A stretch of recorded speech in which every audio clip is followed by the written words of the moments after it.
আমরা আজকে একটা অঙ্ক করব। অঙ্কটার স্টেটমেন্ট বলছে, অঙ্কটার কোশ্চেন বলছে যে let S be a bounded subset, S be a bounded subset of R. S হচ্ছে আর এর একটা bounded subset, and T be a non empty subset of S, subset of S. কি হচ্ছে যে এসটা একটু আগে নিলাম, আর এর যেটা একটা বাউন্ডেড সাবসেট, সেই টি হচ্ছে সেই বাউন্ডেড সাবসেটটার একটা নন এমটি সাবসেট। জাস্ট এইটুকুনি বলা আছে, আর কিছু বলা নেই। প্রুভ দ্যাট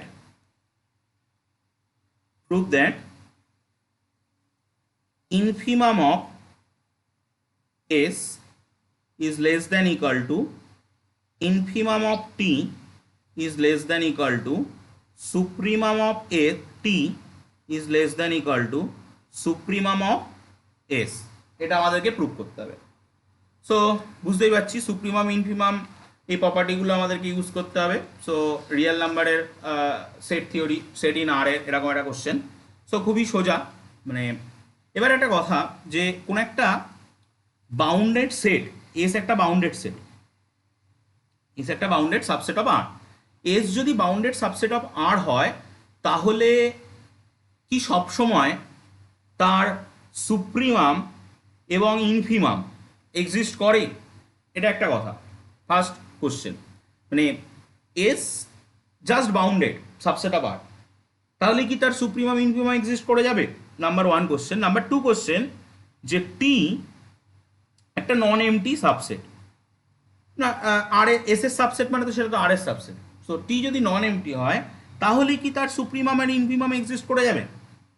দুটো কোশ্চেন কিন্তু ফার্স্টে অ্যারাইজ করছে।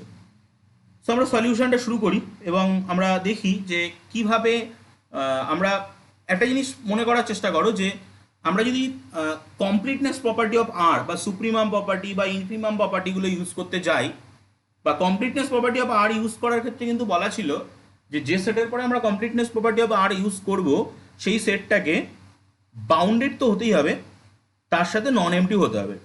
মানে বাউন্ডেড সেট বলে দিল, নন এমটি বলে দিল না, তাহলে কিন্তু আমরা কমপ্লিটনেস প্রপার্টি ইউজ করতে পারি না। কারণ এমটি সেটের ক্ষেত্রে ব্যাপারটা একটু অন্যরকম হয়ে যায়। সেটা আমি অন্য কোনো একটা ভিডিওতে দরকার হলে বলবো পরে।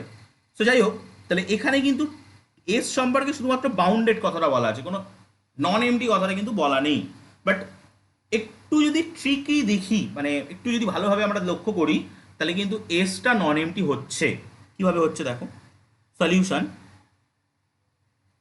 বা প্রুফ লিখলেও ভালো হতো। আমরা যদি একটা, এটা তো একটা রিয়েল নাম্বার লাইনের পরের গল্প। সো আমি এটা একটা রিয়েল নাম্বার লাইন নিলাম।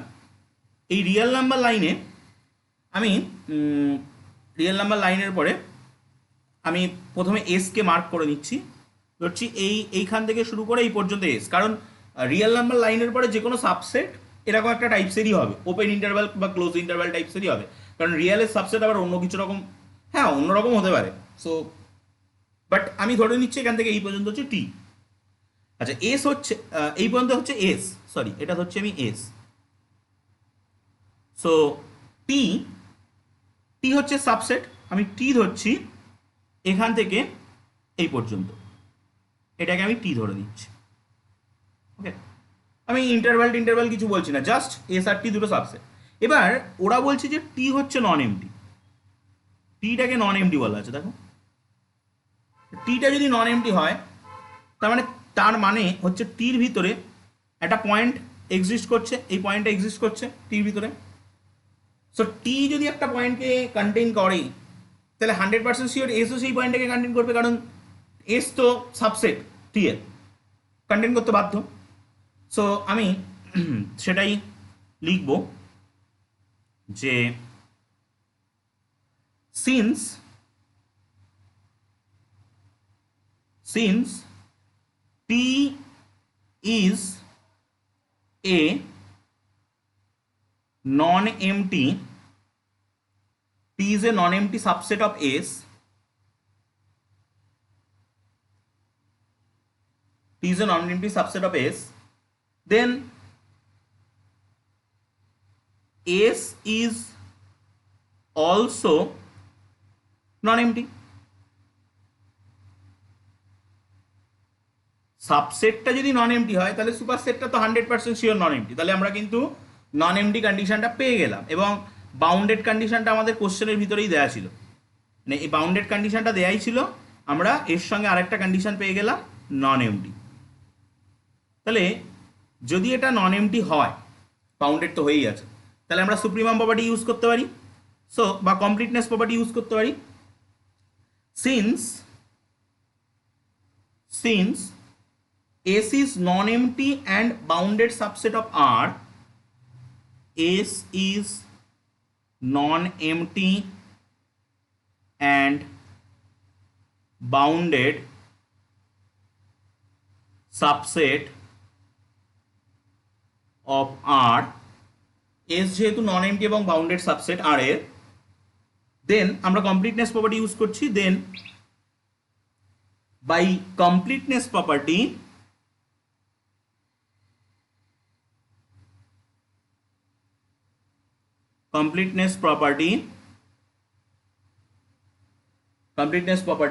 of R, আমরা কি বলতে পারি যে supremum of S, sup S exist করবে,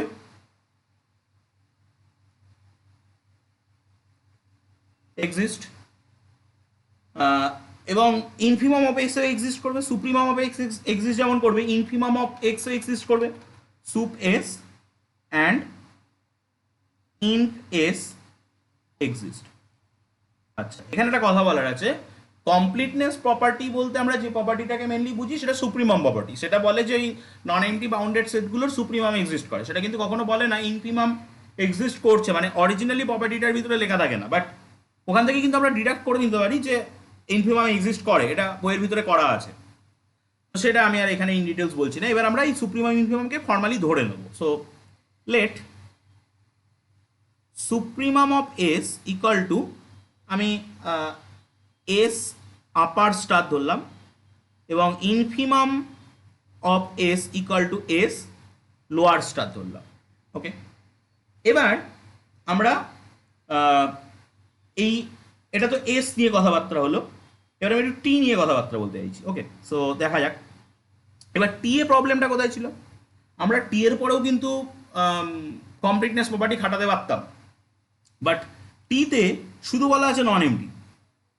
সো আমাকে এনিহাও দেখাতে হবে টিটা আবার বাউন্ডেড। এই যদি এই ব্যাপারটা দেখাতে পারি তাহলে কিন্তু আমার টিটার উপরে আমি কমপ্লিটনেস প্রপার্টি খাটাতে পারবো। এবার একটু ছবিটার দিকে লক্ষ্য করো, এস যদি বাউন্ডেড হয় তাহলে এস এর একটা আপার বাউন্ড, এস এর একটা লোয়ার বাউন্ড থাকবে, এটা আপার বাউন্ড বা লোয়ার বাউন্ড থাকবে, আমি জাস্ট দাগ দিয়ে বোঝালাম। সো সেই যে বাউন্ডটা আছে সেই বাউন্ড দিয়ে তো টিউ বাউন্ডেড হবে, কারণ ওই বাউন্ডেড সেট ইজ সাবসেট। এবং আমরা এটাও বলতে পারি যে any subset of A bounded set is bounded, এটাও কিন্তু আমরা বলতে পারি। সো সেই জায়গা থেকে আমি কিন্তু টিকে বাউন্ডেড বলতে পারবো, এবং টিউ যখন বাউন্ডেড এবং নন এমটি হয়ে যাবে, টি এর উপরেও কিন্তু আমরা কমপ্লিটনেস প্রপার্টি খাটাতে পারবো।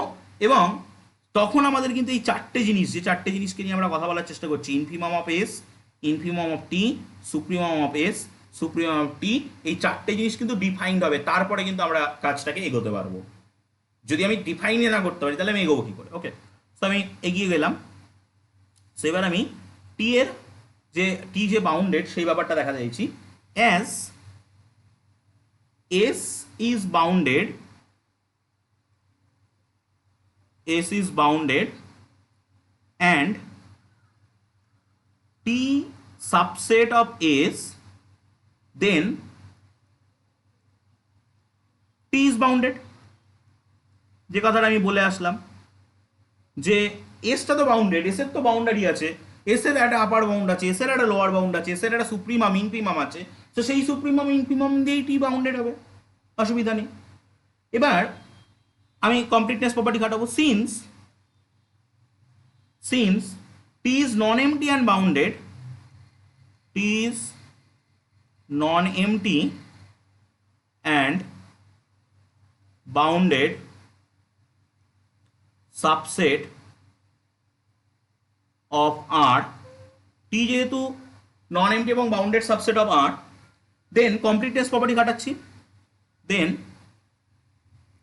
By completeness property of R we get, আমরা কি পাবো, যে এই টির সুপ্রিমাম অফ টি এবং ইনফিমাম অফ টি এক্সিস্ট করবে। So we get sup T and inf T and infimum of T exist. এবার আমি ওই আগেরটার মতো করেই সুপটি এবং ইনটিকে ধরে নেব। লেট সুপ্রিমাম অফ টিটাকে একই রকমভাবে ধরছি টি আপার স্টার, এবং ইনফিমাম অফ টিটাকে আমি একই রকমভাবে ধরছি টি লোয়ার স্টার। হয়ে গেল। সো এবার আমি কি করব, এবার আমি ফর্মালি এই যেগুলো ধরলাম এখান থেকে আমি ওই ইনইকুয়ালিটিটা আনার চেষ্টা করি। সো দেখা যাক কীভাবে আমি ইনইকুয়ালিটি আনতে পারি। সো তোমরা যাদের স্ক্রিনশট বা এগুলো দরকার, তো তোমরা এই ভিডিও পজ করে নিয়ে নেবে, ঠিক আছে।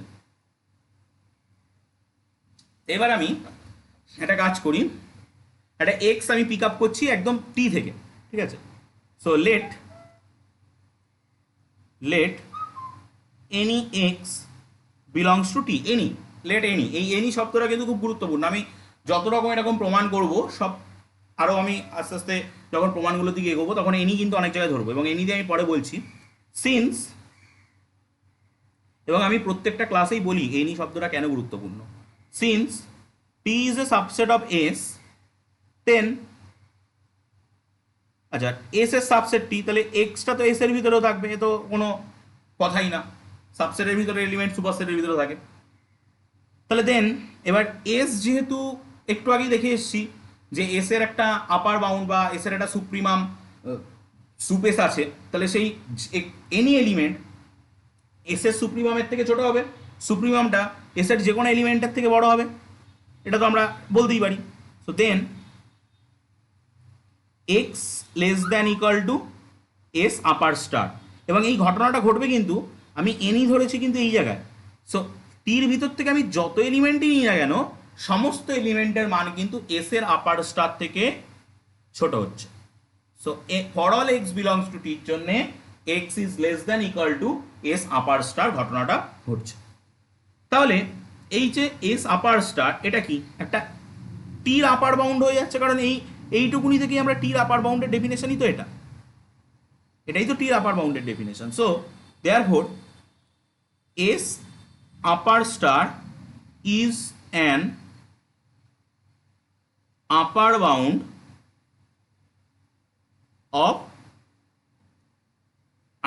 Of T.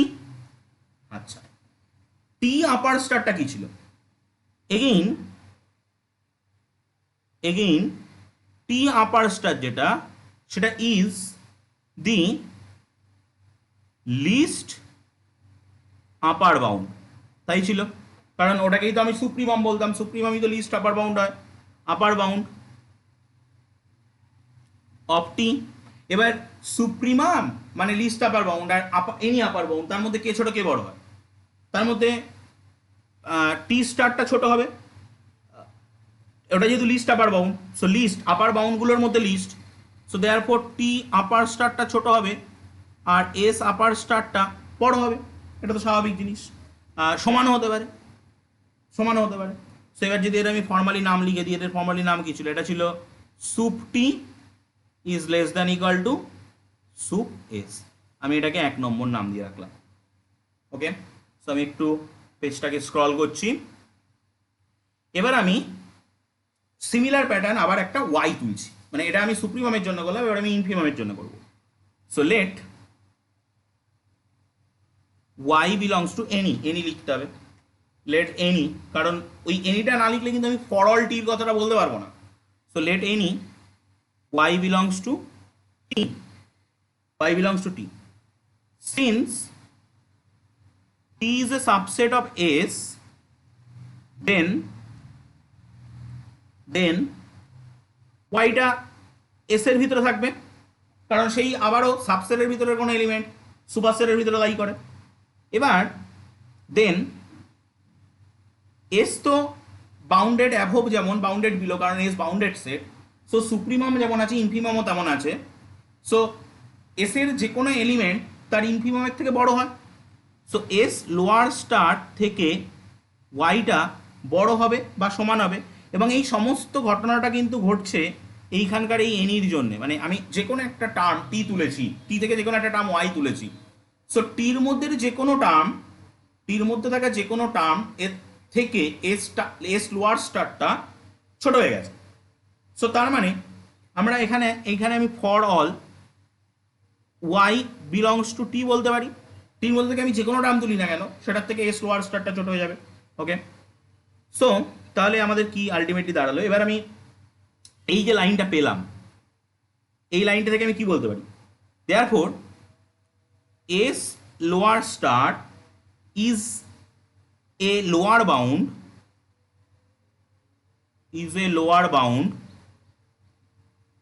Of T. টির একটা লোয়ার বাউন্ড, আগের বার আপার বাউন্ড পেয়েছিলাম, আবার আমরা টির একটা গ্রেটেস্ট লোয়ার বাউন্ড জানি, মানে যাকে আমরা ইনফিমাম বলি। Again T lower star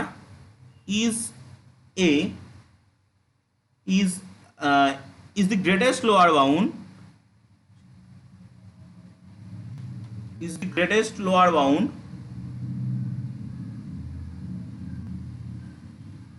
of t, greatest lower bound। এবার গ্রেটেস্ট লোয়ার বাউন্ড আর এনি লোয়ার বাউন্ড তার মধ্যে কে হয়, গ্রেটেস্টটা বড় হয়, এনি লোয়ার বাউন্ড ওর থেকে ছোট হবে। সো দেয়ারফর আমরা বলতে পারবো যে এস লোয়ার স্টারটা ছোট হবে টি লোয়ার স্টার থেকে, এবং এদের ফর্মালি নাম কি, এদের ফর্মালি নাম হচ্ছে, এটা হচ্ছে ইনফিমাম অফ এস আর এটা হচ্ছে ইনফিমাম অফ টি। এটাকে আমি এটা 2 নম্বর নাম দিলাম। ওকে, এবার আমি এইটা 1 নম্বর পেয়েছি, এটাকে বক্স পাকিয়ে রাখলাম, এটা 2 নম্বর পেয়েছি, এটাকে বক্স পাকিয়ে রাখলাম। আচ্ছা, এখন আমরা যে কোনো একটা সেট, অবশ্যই সেটা বাউন্ডেড সেট ছাড়া তো সুপ্রিমাম ইনফিমাম পাওয়া যায় না। সো অবশ্যই সেটা বাউন্ডেড সেট হতে হবে। যে কোনো একটা bounded set, for any bounded set, since T is bounded, যদি টি বাউন্ডেড হয় তাহলে তার সুপ্রিমাম ইনফিমাম এক্সিস্ট করবে। এই সমস্ত কথাগুলো আমি আগে লিখে এসেছি, সেইগুলোকে আমি আর এখানে রিকল করছি না। এবং এটা আমরা কিন্তু জানি, এবং এটা আমরা প্রমাণও করতে পারি যে আমি টি থেকে কোনো একটা এলিমেন্ট তুলে নেবো, তাহলে সেই এলিমেন্টটা তার ইনফিমামের থেকে বড় হবে। ঠিক আছে, আমি একটুখানি মোটিভেশনটা দেখিয়ে দিচ্ছি যে এক্স বলে কোনো একটা এলিমেন্ট যদি আমি টি থেকে তুলে নিই, তাহলে এই এক্স এলিমেন্টটা নিশ্চয়ই তার ইনফিমামের থেকে বড় হবে বা সমান হবে। মানে টির ইনফিমামকে আমি কি ধরেছিলাম, এটা ধরেছিলাম, এবং তার সুপ্রিমামের থেকে ছোট হবে বা সমান হবে, সুপ্রিমামকে আমি এটা ধরেছিলাম। সো আমি এখান থেকেই বলতে পারি টি লোয়ার স্টারটা ছোট হবে টি আপার স্টারের থেকে, সো তাহলে আমি এখানে কি বলতে পারি, infimum of T is less than equal to supremum of T, এটা বলতে পারি। এটাকে আমি 3 নম্বর নাম দিলাম। আমার কাজ শেষ। এই 3টে ইনইকুয়ালিটিকে একসাথে করলেই কিন্তু আমার প্রুফটা চলে আসবে। সো আমি যদি এই 3টে ইনইকুয়ালিটিকে একসাথে করি, so from 1, 2 and 3, from 1, 2 and 3 we get আমরা কি পাচ্ছি, আচ্ছা ইনইকুয়ালিটির প্রথমে ছিল ইনফ এস, তাহলে ইনফিমাম অফ এস কোথায় পাচ্ছি, 2 নম্বরে পাচ্ছি, দেখতে পাচ্ছি infimum of S is less than equal to infimum of T. আচ্ছা, এবার ইনফিমাম অফ টি আবার এখান থেকে দিচ্ছে সুপ্রিমাম অফ টির থেকে ছোট, less than equal to supremum of T. আবার সুপ্রিমাম অফ টি এটা এবার 1 নম্বরে নিয়ে গেলে supremum of S. Okay, so less than equal to supremum of S, proved. So এরকম কোশ্চেনটা কিন্তু খুবই ইজি ছিল, একটুখানি বুঝে ঠিকঠাক পরপর অ্যাপ্রোচ করতে হবে। ওকে, এই হচ্ছে কোশ্চেন। আজকের ভিডিওটা এই পর্যন্তই থাকছে। এই কোশ্চেনটা সলভ করলাম, নেক্সট ভিডিওতে অন্য কোনো একটা কোশ্চেন সলভ হবে।